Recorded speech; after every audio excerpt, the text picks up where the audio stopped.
Nabilaza. Di Cerita Pulang Sekolah Special Edition. Wah, kenapa nih kok Special Edition, Diva? Alhamdulillah, kali ini kita ikut dalam MA World 2022 dan tentunya topik yang kali ini mau kita bahas yang lagi booming nih di luar sana, Kak. Wah, berarti penting banget dong untuk generasi milenial masa depan tahu tentang topik ini ya. Pasti dong, Kak. Dengar-dengar Kak Azza lagi ikutan mental health campaign ya? Benar banget. Wah, kebetulan sekali nih Kak. Kan aku akhir-akhir ini suka lihat sosmed nih. Nah, di situ tuh aku tuh lihat gambar yang gambarnya itu punya arti yang dalam banget nih. Nggak cuma di sosmed aja. Temenku juga suka gambar kayak gini nih Kak. Contohnya Gimana? kayak gini nih. Oh, iya. Nah, terus juga aku dapat cerita nih dari temen aku. Dia tuh suka kayak ngerasa capek, terus ngerasa pengen marah, nangis sendiri nih, sedih. Dan nggak tahu Penyebabnya apa gitu ya, suka tiba-tiba nangis gitu kan. Tapi emang fenomena kayak gitu akhir-akhir ini lagi sering banget kan kita jumpain, apalagi di lingkungan teman-teman kita sendiri. Tapi yang paling penting di sini kita nggak boleh soft diagnosis karena itu bahaya banget, mau dari segi fisik maupun psikis. Terutama kalau kita mendiagnosis kesehatan mental dari internet atau dari platform-platform yang kurang akurat, nah itu bahaya banget. wah, pas kita perlu banget ya buat konsultasi ke orang yang lebih paham tentang mental health. Nah itu benar banget, kalau kita mendiagnosisnya dari internet itu tadi ya, kan kita nggak tahu hal itu udah valid apa enggak, dan itu juga nggak bisa dipertanggungjawabkan kan. Nah, tentang mental health nih Kak, mental health ini apa sih Kak sebenarnya? Dan hal apa aja yang bisa membuat mental kita jadi down? Oke, jadi sebenarnya kesehatan mental itu sama kayak kesehatan fisik kita ya. Jadi sama-sama harus kita perhatiin. Karena kalau kesehatan mental kita lagi buruk, itu berpengaruh sama kesehatan fisik kita. Kualitas hidup kita juga ikut menurun. Bisa dibilang kesehatan mental itu gimana sih cara kita berpikir, gimana sih cara kita bertindak atau menyikapi sesuatu. Bukan hanya itu ya, kan kesehatan mental ya, kita juga berpengaruh sama suasana hati kan. Kalau suasana hati kita lagi buruk, itu berpengaruh sama perilaku kita, sikap kita, cara kita interaksi sama orang lain. Untuk penyebabnya sendiri sebenarnya banyak ya, mungkin dari hal-hal kecil yang menurut orang itu adalah hal yang sepele, disepelein gitu kan. Kayak kalau kita upload sesuatu di internet, IG, TikTok atau apapun itu, terus dapat hate comment. Nah, mental kita juga ikut down di situ. Kita juga harus peduli ya terhadap sesama. Kan kelihatan tuh kalau misalnya teman kita lagi nggak baik-baik aja. Nah, kira-kira ciri-ciri apa aja sih orang yang perlu buat konsul ke yang lebih paham tentang mental health ini? Oke, kalau aku pernah dengar dari Dokter Rizal Makarim, beliau itu bilang, orang yang kesehatan mentalnya ini lagi terganggu, dia cenderung lebih suka kebingungan, khawatir, terus takut yang berlebihan. Dan hal-hal ini itu bisa mempengaruhi pola tidurnya dia loh. Jadi jam tidurnya dia tuh berantakan gitu. Tapi tetap meskipun udah disebutin ciri-cirinya ini tadi ya sama seorang dokter, kita nggak boleh stop diagnosis.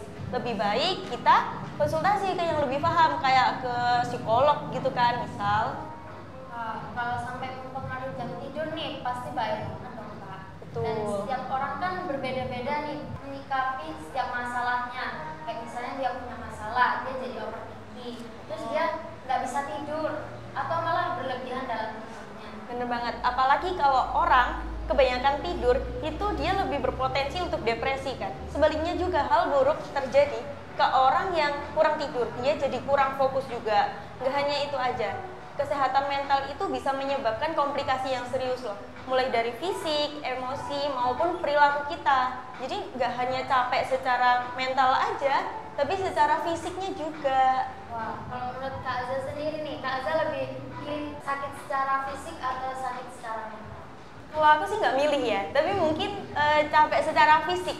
Karena kalau aku capek atau sakit secara fisik kan aku tahu obatnya apa. Mungkin dengan istirahat itu bisa sembuh dan sembuhnya nggak membekas kan, beda sama yang secara mental. Atau mungkin Diva punya pendapat sendiri? Kalau aku sih lebih mending sakit secara fisik ya daripada secara mental. Kalau secara mental kan bisa berantakan semua nih ya. Kak Azza tau nggak postingan yang baru-baru ini viral di Twitter? Tentang apa? tentang cutting self harm nih kak, kayak gini nih. Oh iya, aku pernah lihat ini sih. Menurut Kak Zai ini dia better sakit secara fisik daripada secara mental nggak? Jadi dia mikirnya lebih baik melukai diri sendiri gitu ya. Kalau aku nggak setuju, karena mau bagaimanapun juga orang yang sakit atau capek secara mental, dia dengan sengaja melampiaskan gitu ya, dengan cara menyakiti dirinya sendiri. Itu aku nggak setuju sih.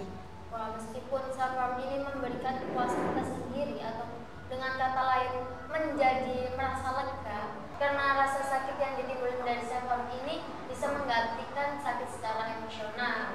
Jadi dia lebih milih untuk menyakiti diri sendiri. Benar banget tuh, apalagi self harm nggak hanya itu aja. Ada beberapa self harm yang mungkin kita ngelakuin itu ya, tapi kita nggak sadar.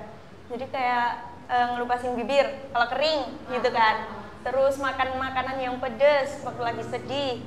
Dan ini yang paling sering nih, kita lapar tapi nggak buru-buru makan. Jadi ya udah biarin aja gitu laparnya. Itu juga termasuk self harm. Kalau kamu pernah nggak self harm gitu? Pernah sih. Waktu aku hafalan nih kan kadang kayak nggak masuk nih, kayak susah hafalannya gitu ya. Banget kan, terus akhirnya aku suka ngelupasin bibir itu tadi. Ya, kalau kamu tadi kan kamu suka ngelupasin bibir ya, waktu lagi susah hafalan gitu ya, stres hafalannya. Gimana sih cara kamu menghindari hal-hal itu? Kalau dari aku sih kita harus tahu dulu ya dampak negatifnya bagi kita itu apa. Terus kita juga bisa cerita ke orang terdekat, orang yang terpercaya, walaupun itu satu atau dua orang. Dan kita mungkin bisa mengganti kegiatan kita dengan yang lebih bermanfaat, kayak olahraga, berkarya, atau apapun deh yang bisa menghindari dari self harm. Nah tuh bener banget, aku setuju tuh. Apalagi kan tubuh sama pikiran kita itu juga perlu istirahat kan. Betul banget. Apa bahasa gaulnya nih? Healing. Iya, kita kan butuh healing ya tuh. Ngomong-ngomong tentang healing nih kak, sekarang kan dikit-dikit healing. Kayak misalnya dia habis ngerjain tugas selesai, habis itu langsung ngopi. Alibinya nih ya healing. Sebenarnya healing itu apa sih kak? Jadi sebenarnya healing itu lebih merujuk pada penyembuhan ya. Dan arti healing itu sebenarnya dalam banget, bukan yang kita pergi ke pantai liburan tapi bilangnya healing, bukan gitu. Healing sama liburan itu beda. Dan healing itu nggak harus dengan cara liburan. Karena apa gunanya juga kan kita jauh-jauh liburan, terus pulangnya capek, uangnya habis, bukannya sembuh makin stres kan? Iya, banget sih. Terus juga healing bisa dilakukan dengan hal-hal yang kecil dong, kayak misalnya kita mau jalan bareng sama temen, atau me time, atau mau dengerin musik, atau mau beres-beres kamar nih, bisa juga. Bener banget, tapi meskipun bisa dilakuin dengan hal-hal yang kecil, hal-hal yang sepele gitu, tapi bukan yang kita belajar 5 menit, scroll TikToknya yang berjam-jam, scroll HP-nya yang berjam-jam.